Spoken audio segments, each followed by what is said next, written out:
যেটা আমি সবসময় বলে আসছি, আবারও বলি, এই জাতির সম্ভাবনা অসীম। এই জাতির যে তরুণ সম্প্রদায়, তার যে সৃজনশীলতা, তার যে উদ্যম অন্য জাতির তুলনায় অনেক অনেক বেশি। এতটুকুন জায়গার মধ্যে আমরা 17 কোটি মানুষ থাকি। এই 17 কোটি মানুষকে আমরা আরো বহু উপরে নিয়ে যেতে পারি, শুধু এই গুতাগুতি মারামারি খুনাখুনি এটার থেকে বাঁচছে, আর তো কিছু নেই। ওরা তো জানে সবাই কি করতে হবে। কাজে অন্যরা কি মনে করলো সেটা শীতের দুঃখ পাওয়ার চাইতে বড় কথা হলো এসছে। বড় কথা হলো যে আমরা নিজেদেরকে কি দেখতে চাই, আমাদের স্বপ্নটা কি, আমাদের স্বপ্ন আমরা বাস্তবায়ন করব।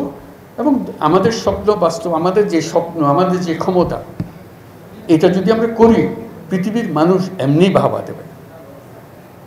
পৃথিবীর বহু দেশে তো যাই, কাজে দেখি এর চাইতে ঘনিষ্ঠ একটা জাতি, পরিবারভুক্ত জাতি খুব কম দেশে আছে।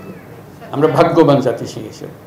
কাজেই আমাদেরকে সেই লক্ষ্যে যেতে হবে। আমার কথাটা হলো, আমরা চাকরি চাই না, আমরা চাকরি প্রার্থী নই, আমরা চাকরির দাতা প্রত্যেকে। কাজে সেই জিনিস এই আয়োজন, এটা আয়োজনের বিষয়। কাজে প্রত্যেকের মধ্যে শক্তি আছে, একজন পারে একজন। এটা পৃথকভাবে এখন আমি তো ডিটেলসের জানি না। রংপুরে যখন আসতাম তখন অনেক কথা জানতাম, বহুবার এসেছি, বহুবার গেছি। কাজে এখন আবার নতুনভাবে দেখতে হবে কোনটার কি অবস্থা। সব কিছু সম্ভব। যন্ত্র যেটা আমরা নিজেদের জন্য তৈরি করেছি, এটা পচে গেছে বলে কিছু হচ্ছে হল। যন্ত্র যদি ঠিক মতো সব কিছু সমাধান আছে। যাতে এখন আমরা যন্ত্রটা ঠিক করি আগে, হলে কাজ করতে থাকবে। ঘন্টা বাজবে যখন ঘড়ি চলে না। অচল ঘড়ি নিয়ে আপনি কী করবেন? এটা নিয়ে যত কান্নাকাটি করার কিছু করতে পারবেন না। তো কাজে যন্ত্রটা ঠিক করার জন্য এটাই হলো মুহূর্ত। সেখানে আপনাদের ভূমিকা খুব গুরুত্বপূর্ণ হবে। এটা পরিষ্কার করতেই হবে, এটার কোনো বিকল্প নেই।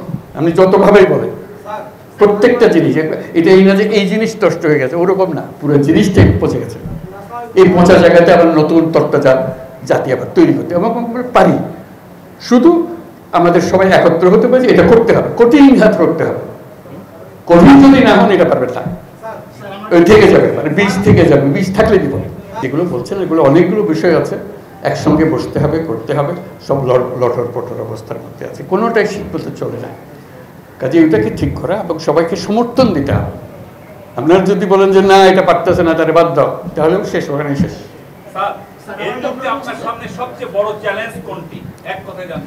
একতা, নিজেদের মধ্যে একতা, এটি বড় চ্যালেঞ্জ। একতা হলে সবকিছু সম্ভব। ঐক্যটা আসলে ভালো হবে কি ভালো হবে না সেটা আপনারা বিচার করেন আগে, নিজেদের চিন্তা করেন কতদিন হলে ভালো হবে।